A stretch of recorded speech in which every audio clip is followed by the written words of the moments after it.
Good evening po, Mayor. Nga, Jove. And Maricel and Chiki, magandang gabi sa inyo at sa lahat na nakikinig at nanonood. Good evening. Siyempre, gusto namin maging aware kung sa Muntinlupa, yung bang mga dineklarang bawal na yun, parang meron na rin ba kayong ginagawa even before na mga restriction para maging mas safe yung inyong city? Yes, no, kasi yung very real yung concern ni Secretary ni SILG Remulla. At I think very common yan, lalo na sa mga urban centers. No? Kasi yung mga gabi na oras, maraming mga tumatambay. At I think legitimate yung concern that he raised. Yeah. In fact, sa amin, merong ibang mga ordinansa na similar, if not the same, na umiiral. Kaya naman tayo, wala naman tayong problema dun sa nabanggit na policy ni Secretary. Opo. Diyan po sa inyo sa Muntinlupa, Mayor, gaano ka-concerning, ka-alarming yung mga cases nung mga, kumbaga, away o gulo because of yung mga nalalasing? Siya, no? Nagaganap. Lalo na ang mahirap dyan, yung mga minors. Kaya yung curfew for minors, malaking bagay talaga yan. Kasi lalo na nauso yung mga gang. Tapos pagkagabi, lumalabas sila. They move in groups. Meron dyan, dumadayo pa sa ibang barangay. Tapos they pick fights. No? Mukhang inter-gang fights ang nangyayari. So nagkakasakitan, yun ang mahirap doon. And ang problema, dahil mga minor sila, siyempre iba ang treatment sa kanila under the law. Kaya nangyayari din yung paulit-ulit na offenders. Lalong-lalo na meron din mga pabaya na magulang. No? Na kahit na ba na-involve ang anak nila sa ganun, parang hindi masyadong kumikilos para disiplinahin yung mga anak nila. Pero Mayor, ito pong mga inilatag ng DILG, na himay na po ba ito ng husto sa Metro Manila Council? And yun po bang ordinansa sa bawat syudad? Uniform po ba ito? Sa ngayon, parang ngayon lang lumabas kasi yan. And we just heard this. Wala pa namang official na directive or memorandum na lumabas. So, siyempre yung kung paano siya enforce equally sa mga different jurisdiction, mas maganda kung meron kasing lalabas na some sort of an implementing guideline. Pero mga iba't ibang mga LGUs, may kanya-kanya mga ordinansa yan. Medyo magkakaiba kung anong penalty, how it is implemented. May pagkakaiba kasi respective jurisdictions lang applicable yung mga pinasa na ordinansa. Mayor, si Chiki Verhel po ito. As I understand it, ay hindi pa kayo nag-meet with the DILG, hindi pa kayo na-consult, kasi sabi nyo bago nga lang, no? Pero from what you see, surface level lang po, dun sa listahan po, mukha bang meron kayong gustong baguhin o meron kayong gustong idagdag dun sa listahan? Like for example, yung mga about sa menor de edad or yung mga topless men in public, ano po yung tingin po ninyo base dun sa listahan sa ngayon? Yeah, sa ngayon yung mga yung listahan generally kami nag-agree kami do sa list. Meron kami iba doon, meron na kaming umiiral na ordinansa, like for example yung sa video ng past 10 PM, meron ng ganun, no? At yung hamon ng away, yan ay syempre ine-enforce na namin. So, yung inuman sa kalsada, medyo masasabi nga, nagiging hindi consistent. No? Lalo-lalo na rin yan, lalo na pag mayroon sila sineselebrate, nangyayari siya. Pero we also leave it to the barangays or we rely on the barangays doon sa implementation, lalo na sa mga loob-looban. Kaya pa rin, we better kung meron kaming guideline na nasa isip ng SILG total sila naman ay nagpahayag na ng policy statement para uniform ang application, magandang merong guidelines. Pero definitely LGUs are implementing their respective ordinances on this. Oo. I'm just wondering, Mayor, kung bakit biglang ipinush ito at this point in time. Meron bang mga nag-bring up sa, within you guys, among you Metro Manila mayors, na tumataas yung mga kaso ng, mga gulo, because of mga videoke, noise, mga menor de edad na napapariwara at mga ganitong kaso. Nabe-bring up po ba lately sa inyong mga meetings? Well, so far lately hindi naman na lumabas, no. Sa Metro Manila Council, yung MMDA na governing body, hindi naman namin napag-usapan recently. In the Regional Peace and Order Council, hindi rin, no. Kasi nagkaroon kaming meeting about 2 weeks ago. I'm the chair of the Regional Peace and Order Council. Hindi nag-crop up yung major concern na ganyan, kumbaga biglang masyadong rampant across LGUs. But it's a problem faced daily by LGUs. But hindi pa siya na-escalate na maging usapin NCR wide. Pero Mayor, habang inaantabayanan po natin yung ibibigay na guidelines ng DILG, ibig po bang sabihin hindi muna ipapatupad etong mga pinagbabawal sa mga syudad? Ganun po ba? Unless meron ng existing na ordinansa. Yes, kung may existing na ordinansa, pwede naman na yan ipa-implement ng mga LGUs. Kaya nga kanina ang directive ko dun sa team namin, i-gather nila yung mga ordinance namin na related para map out namin at saka magkaroon na, kasi parang lalabas ito, it's a campaign, no? Peace and order campaign. So ilalatag lang namin, we'll just organize yung implementation namin until magkaroon ng uniform guidelines applicable across the NCR. So puntahan ko na yung inyong syudad dahil do sa headline Muntinlupa City Government has saved 31,000 liters of fuel at ang equivalent daw doon ay 3 million pesos. Itong 2 weeks na nagkaroon kayo ng conservation na measures na tinatawag.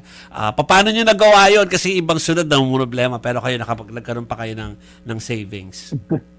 Well, siyempre sinimulan namin sa sarili namin, no? City government.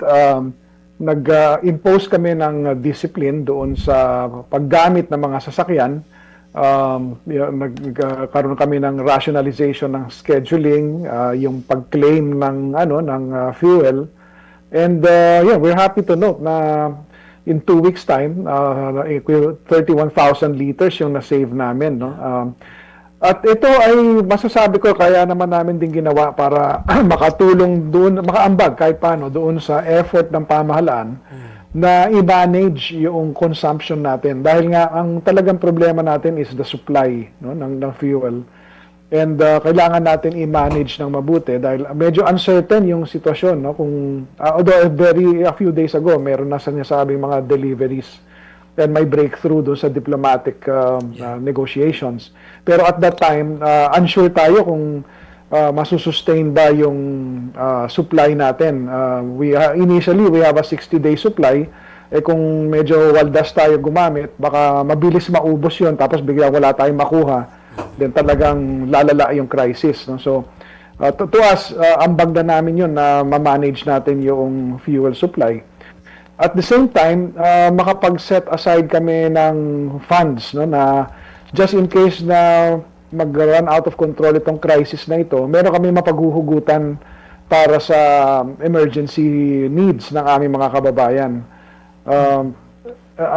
Kailangan talaga naghahanda tayo for the worst dahil nga itong conflict sa Middle East ay parang hindi pa natin masabi hanggang kailan talaga ito. So it's best for us to prepare. Mayor, magkano na po ba ang diesel at saka ang gasolina dyan sa inyo sa Muntinlupa? Di ko lang makuha yung latest na figure for today, pero pumalo siya ng 140. And ayun nga ang mahirap kasi ang public utility vehicles mostly ginagamit diesel. Ako personally, ang mga sasakyan ko diesel lahat dahil dati ang diesel is cheaper. Ngayon parang ito pa ang mas mataas. Kaya lahat personally ganun din, no? Kailangan reduce ng maging more efficient sa paggamit ng resources na ganito. Until maging tiyak tayo kung ano magiging kahinatnan nitong crisis. Pero ano na po yung tulong kung meron man na naibigay po yung LGU doon sa mga public utility vehicles dyan po sa inyong area? Well, for now, kami ay naging conduit nung assistance coming from national government. Yung pinamagi ng DSWD para sa transport sector. Kasi ang naging approach doon ng national government was to tap the LGUs, particularly here in Metro Manila. Initially, yung mga tricycle, kasi ang tricycle is regulated by local government, kaya nasa amin yung database ng mga tricycle drivers. Pero yung sa jeepneys, sa mga TNVS, mga delivery, nasa LTFRB yung database niyan. Kaya from the database of LTFRB, pinapasa yan sa DSWD, then DSWD prepares the funds, tapos bumababa sa amin. So kami naman na nag-organize ng mga payout, mga distribution. So far yun yung naibigay na assistance coming from government, although that's national government. Yes.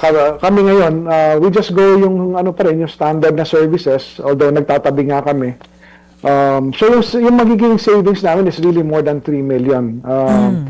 In fact, meron kami mga pina-review ko yung mga annual investment plan ng mga bawat department at pina-scrap or pina-suspend ko na yung implementation ng some of the non-essential programs.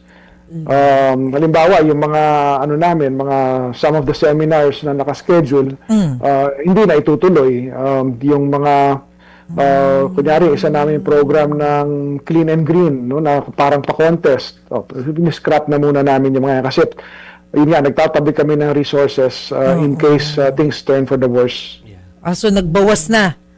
Nag-prioritize, kumbaga, ng mga programs. Ganon. Correct. Yung mga non-essential, yung hindi makaka-apekto sa direct service to the people, sinet aside na muna namin yung mga programs na ganun.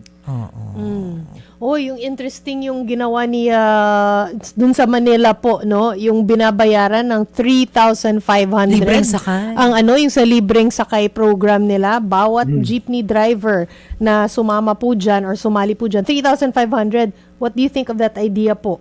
O baka meron kayong sariling idea din po para po sa inyong lungsod?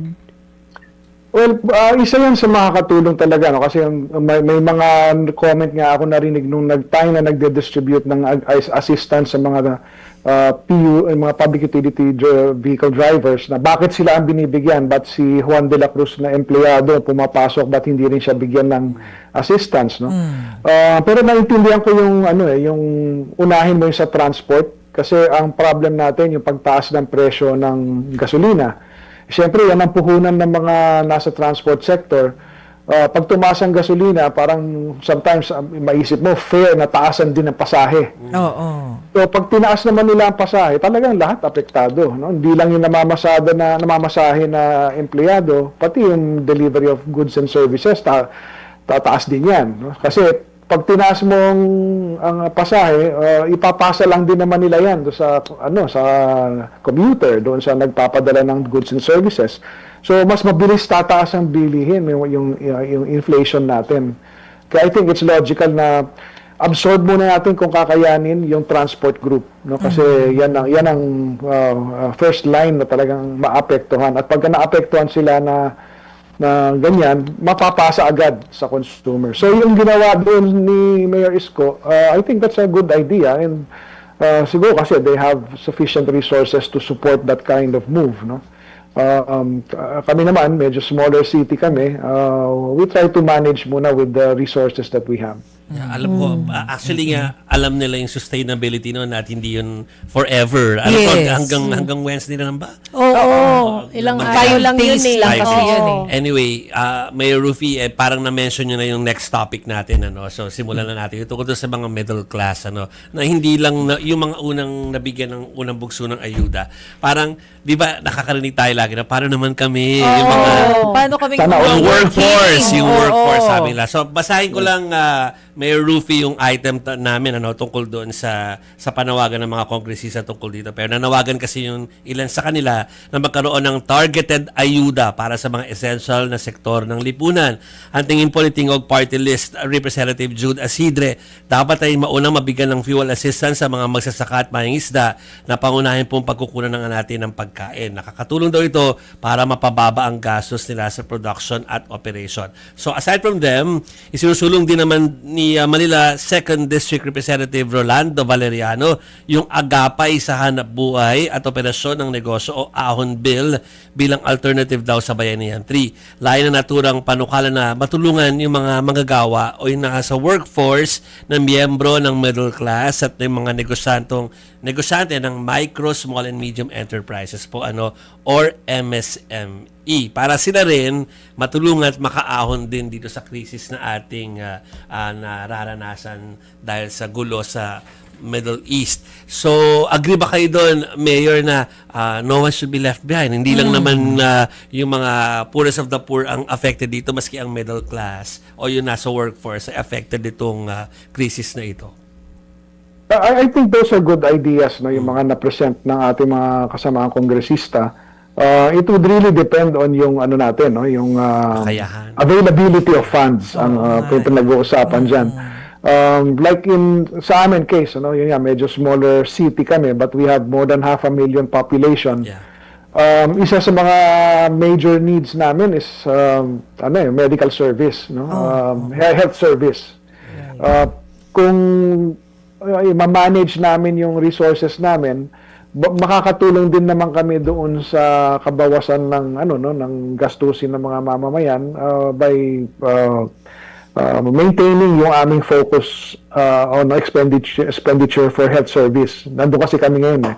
Kung mas spread out masyado yung resource namin doon sa pagbigay ng direct financial assistance to constituents, bababa naman yung capability namin doon sa other services. Na otherwise kakailanganin din nila ng tulong doon. Kaya maganda yung mga ideas, no? But I think baka siguro as far as local governments are concerned, may mga different scenario ang bawat isang LGU. Kanya-kanya ring diskarte kung paano makakatulong sa ating mga constituents in this time of crisis. Mahirap sabihin na itong idea na to is better, yan ay hindi. It would really depend on the capability of each LGU, no? Kung pag-uusapan natin ng LGUs. Mayor, speaking of medical service, kasi may concern din yung Department of Health, I think doon sa pagtaas ng presyo ng petrolyo kasi baka maapektuhan din daw yung gamot, yung ibang mga medical equipment dahil yung iba doon imported din eh. So diyan po ba sa inyo sa Muntinlupa, may na-observe na po ba kayo na adjustment sa presyo po ng hospitalization, yung mga gamot? Hopefully wala. So far, wala pa naman. No?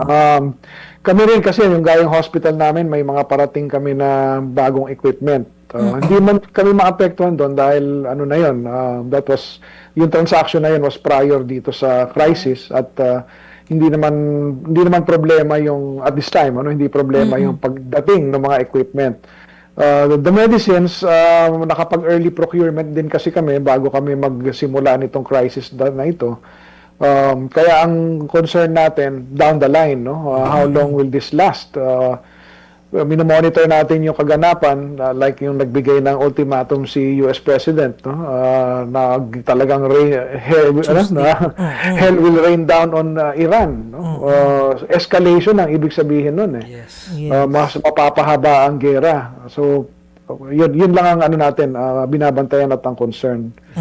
Kaya ngayon ang parang medyo direction namin is kung kaya natin maging austere sa ating paggastos, ma-save up natin para pagdating talaga nung pinakamatindi na apekto kung sakali, ay medyo mahanda kami, hindi yung mangangapa. Kaya talaga, yung bawat LGU will have to come up with their own strategies. Okay. Mayor Rufy, thank you for joining us. Sa ulitin. Yes, no problem. Maraming salamat sa pagkakataong ito.